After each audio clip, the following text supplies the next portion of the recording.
Na reta final da corrida presidencial às eleições de 2022, acontece mais um episódio envolvendo o Tribunal Superior Eleitoral. Desta vez, uma suposta fraude na propaganda eleitoral que foi denunciada pela campanha de Jair Bolsonaro, que diz ter sido prejudicada pela exclusão de propagandas de rádio, especialmente aí no Nordeste.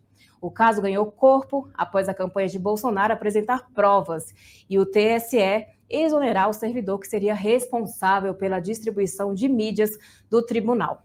A princípio, o tribunal alegou que a exoneração do servidor seria apenas uma alteração gradativa da sua equipe em virtude do período eleitoral.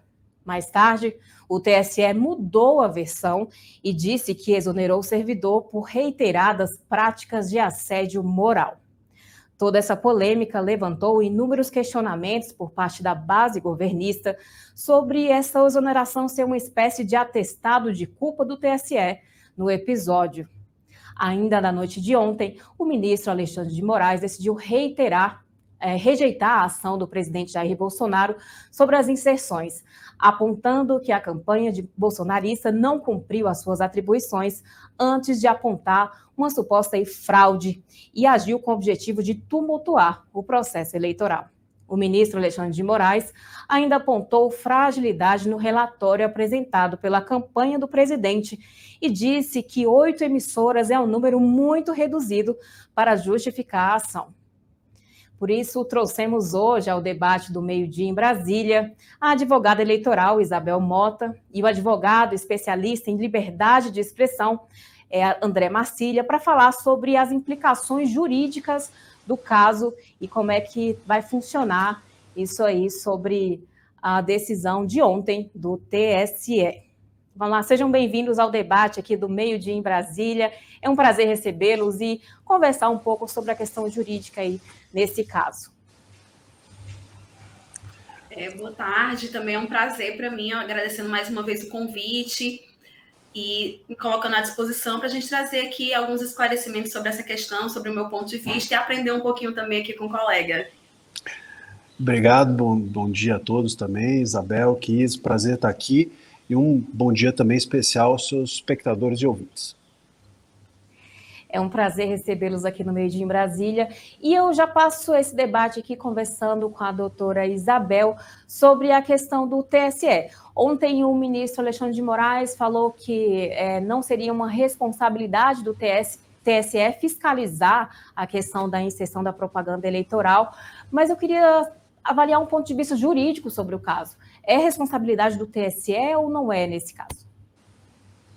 A fiscalização, propriamente, eu entendo como não sendo uma atribuição da Justiça Eleitoral como um todo. Não é do TSE em relação à eleição presidencial, assim como não são dos TREs nas eleições locais e das zonas eleitorais quando é a eleição municipal, por exemplo. Na minha prática como advogada eleitoral, a gente faz esse tipo de acompanhamento da propaganda, se a propaganda que está sendo enviada está sendo realmente exibida no dia a dia, para que exatamente a gente não tenha prejuízo e, caso tenha prejuízo, rapidamente identifique e aí sim acione a Justiça Eleitoral para que ela, em caso de prejuízo efetivo e de irregularidade, ela possa determinar que seja restabelecido o tempo e que seja sanada a irregularidade.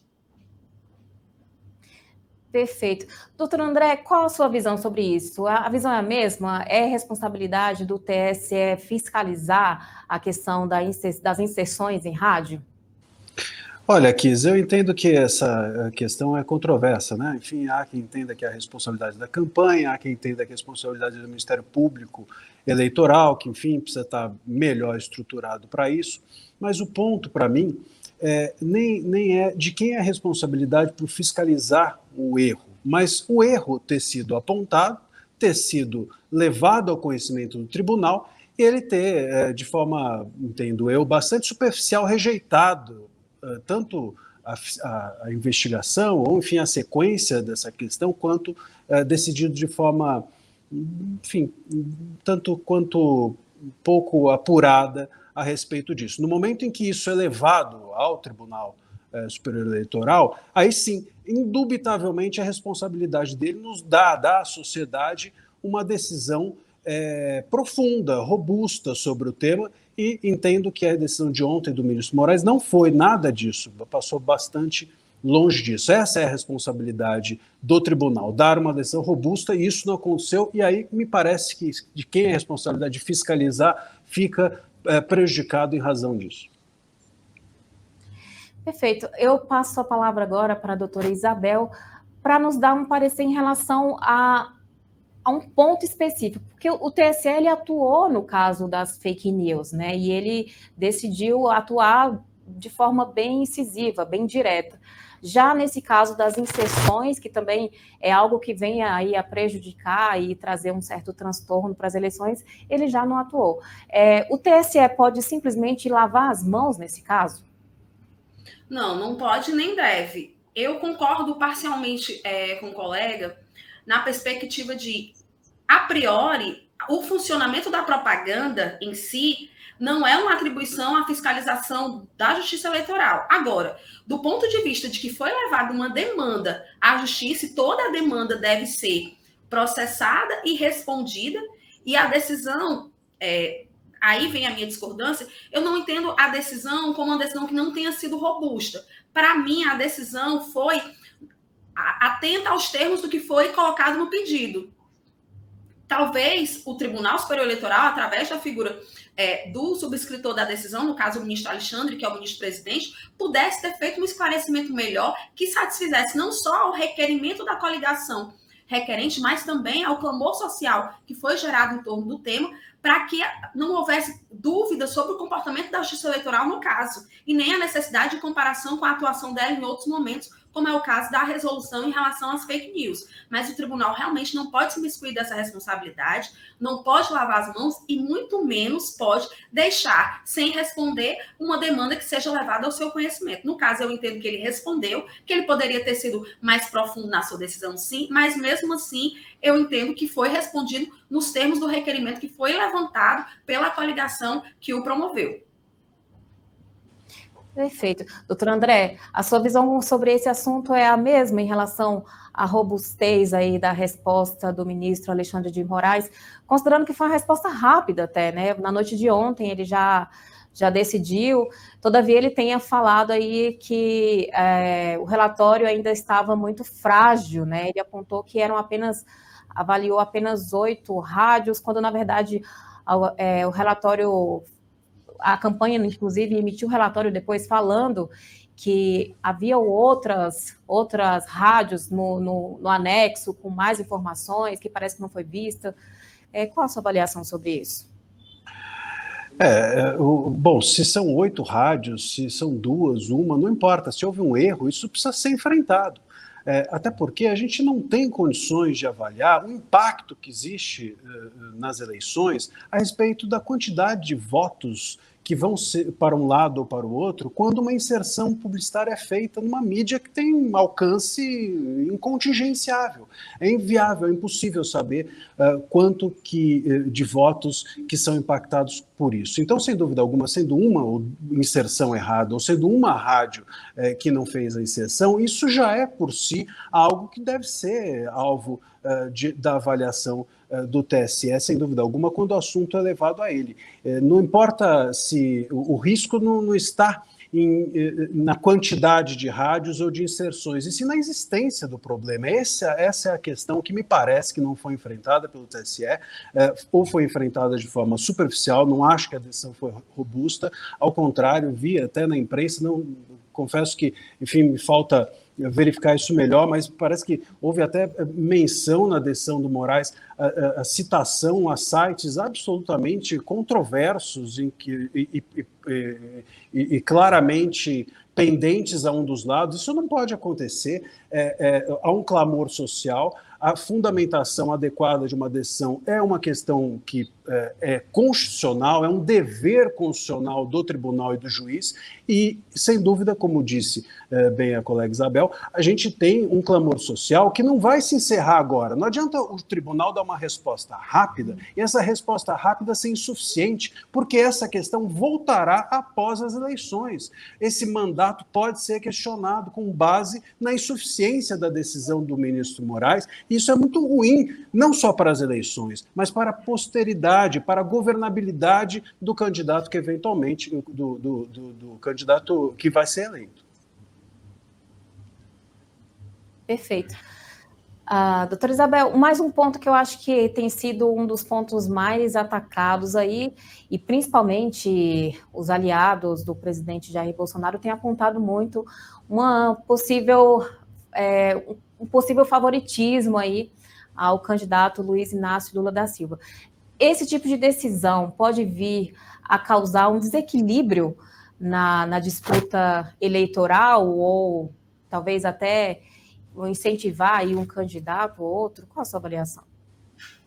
Bem, um dos primados que se busca proteger através da legislação, através da atuação da justiça eleitoral, é realmente a igualdade de oportunidades. A igualdade de oportunidades entre os disputantes é algo que deve ser buscado o máximo possível e minimizadas as distorções que já são decorrentes do poder econômico, de um candidato conseguir uma visibilidade maior numa situação ou noutra. Então, essas diferenças que são naturais entre os disputantes, isso eu falo de modo geral, não só nessa eleição, mas em qualquer outra, ela deve ser minimizada pela atuação da justiça eleitoral e deve ser buscado cada vez mais preservar a igualdade de oportunidades. Sob esse aspecto, todo e qualquer fato que puder potencialmente gerar desigualdade de oportunidades é um fato sério e merece ser considerado nesse patamar de seriedade. Agora, vai ter que ser um fato, primeiro, existente, depois, sobejamente comprovado. Existe toda uma construção jurisprudencial na justiça eleitoral brasileira que exige que os fatos sejam provados extremo de dúvidas, porque nós estamos falando de um direito fundamental, que é o direito do eleitor a exercer validamente a sua manifestação através do voto. Então, essa manifestação, ela só pode ser, eventualmente, no limite, ser afastada se eu tiver uma situação devidamente comprovada quanto à sua existência. Além da comprovação da sua existência, extremo de dúvidas, nós também temos que ter fatos graves, que a gente possa, inclusive, mensurar minimamente a sua repercussão e gravidade no prejuízo que ela puder causar em uma campanha, numa disputa eleitoral. Então, existe todo esse encadeamento de situações numa demanda proposta para que seja objeto de avaliação do judiciário eleitoral e a gente, ao fim e ao cabo, ter efetivamente uma decisão que considere, não, esse fato existiu, esse fato foi provado, esse fato é grave, provocou um prejuízo e prejuízo capaz de deslegitimar a vontade do eleitor que foi viciada. Só diante de um patamar como esse é que eu vejo que é possível que tenha uma decisão que realmente possa impactar no futuro de uma eleição. E isso acontece no dia a dia de todos os pleitos. Quem milita na justiça eleitoral está acostumado a esse tipo de decisão, tanto no sentido como no outro, tanto no sentido da procedência, quanto no sentido da improcedência, no caso de não entender que esse encadeamento existe e que gere realmente um dano a ser comprovado e ser realmente restabelecido a situação de igualdade. Doutora Isabel, só complementando aqui a pergunta, agora há pouco o doutor André mencionou que talvez isso tenha até um impacto posterior aí na disputa e até na possível impacto posterior às eleições. A senhora avalia que possa vir a ter um impacto a decisão atual do ministro Alexandre de Moraes de talvez rejeitar essa decisão? Qual a sua avaliação? A minha avaliação não é que a decisão em si possa ter esse impacto. Esse impacto da decisão pode até ser muito mais social do que jurídico.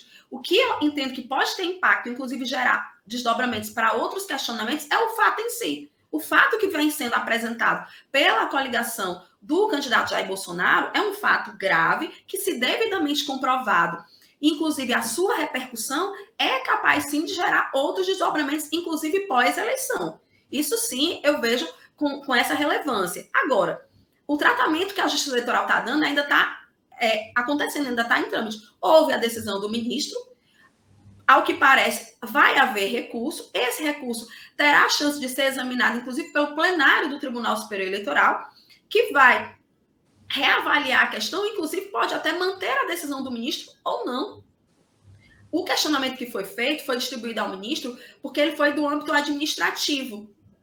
Então, esse requerimento que foi decidido pode até virar uma representação vai depender aí da condução que a coligação quiser dar a esse fato, e a partir disso, inclusive o pleno do tribunal examinar essa questão e até o Supremo Tribunal Federal, se a questão for levada até o Supremo. Então, nós ainda não temos uma decisão que encerra essa situação, e ela ainda está em trâmite e pode ter, inclusive, outros desdobramentos. Perfeito. Doutor André, sobre essa questão de um possível desequilíbrio aí na disputa em benefício de um candidato, qual a sua avaliação sobre isso? Veja, esse é um ponto realmente importante. Nesse desdobramento, como mencionou a doutora Isabel, a gente tem... veja, eu entendo que o ruim de uma decisão que indefere um pedido por inépcia, sem se dedicar a entender se minimamente ali há alguma coisa a ser, quer dizer, enfim, dedicou-se, mas a rechaçar item por item, para que todos nós possamos olhar e falar assim, não, realmente isso daqui era algo que não tem comprovação zero, que não tem nenhum interesse público, que não é verdade, enfim, a decisão não desceu a esses detalhes com a necessidade que deveria, e isso vai fazer com que incube-se para após as eleições, a discussão disso tudo. Isso vai voltar à campanha, a coligação vai tornar, se derrotado, imagino eu, vai tornar a questionar isso por meio dos recursos, etc., e nós teremos a situação absolutamente indigesta do Tribunal Superior Eleitoral ter de dar a última palavra sobre quem é o eleito, quem é o candidato que foi adequadamente eleito com a paridade de armas necessária às eleições. Isso é muito ruim. Era para ser feito, ou é para ser feito só agora, no momento, com a rapidez que outras medidas foram tomadas, como você mencionou, que em relação às fake news, o tribunal se dedicou a fazer resoluções, a se juntar de madrugada, a se juntar de dia, enfim, tudo isso foi feito para resolver a opinião alheia e fiscalizar veículos de comunicação. Agora, para essa questão, não. Rejeita-se, não se fiscaliza, não se vai atrás, isso é muito ruim e chama para o tribunal a necessidade de depois dar essa resposta após as eleições, o que traz maior insegurança. É muito ruim que uma eleição seja decidida ao final pela última palavra do tribunal. O tribunal tem que dar a última palavra jurídica, mas não a última palavra política nunca. E a respeito da gravidade, concordo com a doutora Isabel. Agora, é necessário, eu tenho visto muita gente falar assim, não, mas é uma rádio, ou é uma inserção, ou os candidatos hoje não se valem, uma publicidade vale pouco na disputa eleitoral. Bom, se a gente chegar a essa conclusão, então melhor, vamos então retirar essa necessidade do nosso sistema eleitoral, porque isso custa e custa muito aos cofres públicos e aos nossos bolsos. Então, ou isso é importante, é sério, é grave, ou a inserção é devida e a paridade de armas é feita a partir das inserções publicitárias, ou vamos resolver isso de outra forma e parar de gastar dinheiro público com isso. Perfeito. Doutora Isabel, concorda com o posicionamento do doutor André sobre esse assunto? Concordo em parte. Eu acho que realmente é algo que o tribunal deveria se manifestar o quanto antes, e eu entendo que ele está fazendo isso, por isso que eu disse que está em trâmite. Eu entendo que o tempo é exíguo e as decisões da Justiça Eleitoral, muitas vezes, elas acabam não sendo realmente muito profundas em razão da pressa, da celeridade que o tribunal quer dar, mas nesse caso, eu entendo que seria bom e seria útil para consolidar a segurança do que está fazendo nesse pleito, um pleito que já está sendo tão tumultuado, que o tribunal tivesse uma atuação realmente mais robusta e que deixasse sem grandes questionamentos, porque deixar sem questionamentos aí sim é impossível, mas deixar sem grandes questionamentos a postura do tribunal diante desse fato. Porque acho que a postura do tribunal é que não pode ficar em questionamento. Embora vá sempre ter alguém questionar que o tribunal deveria ter feito A ou B, mas deve ter uma postura sólida e firme em qualquer circunstância. Para quê? Para que não fique sendo ele o protagonista do pleito. O tribunal não é para ser realmente protagonista do pleito, só excepcionalmente é que o tribunal dá a última palavra. Mas eu realmente não acredito que, independentemente de ser essa questão ou outra, ele não vai ser instado a dar a última palavra, porque realmente os ânimos andam muito acirrados. Mas eu acho que também é responsabilidade do tribunal prevenir que essas situações existam. E eu acho que ele andou bem na questão das fake news e pode andar melhor nessa questão aqui, embora que Nesse caso, eu ainda espero que o tribunal esteja tendo uma atuação que seja adequada àquilo que está sendo provocado o questionamento. Aquilo que foi colocado, e eu li o requerimento que foi feito pela coligação, li a decisão do ministro, e eu entendo que existe adequação entre um e outro. Mas que se a coligação ficou insatisfeita, e ao que parece, não só a coligação ficou insatisfeita, como a base aliada de um dos candidatos, que é o presidente da República, também ficou insatisfeita, é possível que haja o recurso, e havendo o recurso, o tribunal tem a obrigação de examinar isso e não deixar nenhuma questão passar daquilo que for suscitado efetivamente e formalmente. E também dar uma resposta para que a sociedade fique segura em relação à postura da Justiça Eleitoral, que a Justiça Eleitoral não esteja promovendo a desigualdade, porque o papel dela é exatamente o oposto. Perfeito. Passo agora a palavra para o doutor André, para as considerações finais aí sobre esse debate e deixar um recado aí para a sociedade e também para o próprio TSE. Concordo com a doutora Isabel nessa última fala, menos que o tribunal andou bem na questão das fake news. Acho que o tribunal gerou uma jurisprudência perigosa para os veículos de comunicação e jornalistas, colocando todo mundo no mesmo balaio, e uma jurisprudência que pode perigosamente ser adiante emprestada ao STF, já que os ministros são praticamente os mesmos. Mas eu concordo que a gente precisa ter um judiciário ativo, um judiciário que modere e mais do que vigie, e que não seja o protagonista, né? Que nem no futebol a gente diz que o jogo vai bem quando o juiz não aparece. Então eu acho que no pleito eleitoral é a mesma coisa, os protagonistas são as campanhas, e o judiciário ele precisa não querer ser o protagonista de nada, ele precisa estar ali para mediar. E quando isso não é feito, seja por um excesso de agressividade nas medidas, seja por ausência de fundamentação completa e robusta nas suas decisões, o tribunal deixa de fazer o seu papel e precisamos todos, como cidadãos e eleitores, cobrar que ele faça esse papel. Agradeço o debate, agradeço o convite e, mais uma vez, a dedicação aí dos ouvintes e espectadores com esse tema tão importante. Muitíssimo obrigada, doutor André. Doutora Isabel, quer fazer mais alguma consideração? Sim, eu queria agradecer demais a oportunidade que é sempre um aprendizado, né? A gente vai discordando e concordando e vai aprendendo cada vez mais e olhando as outras perspectivas. Porque o Tribunal Superior Eleitoral, para quem atua diretamente nele e nos outros órgãos da Justiça Eleitoral, é muito fácil de entender para a gente que está no dia a dia. Então, quando a gente vem a público explicar as posturas da Justiça Eleitoral, é também uma obrigação nossa colocar isso de uma forma que as pessoas entendam, que as pessoas possam conhecer e entender, porque você não tem como entender aquilo que você não conhece.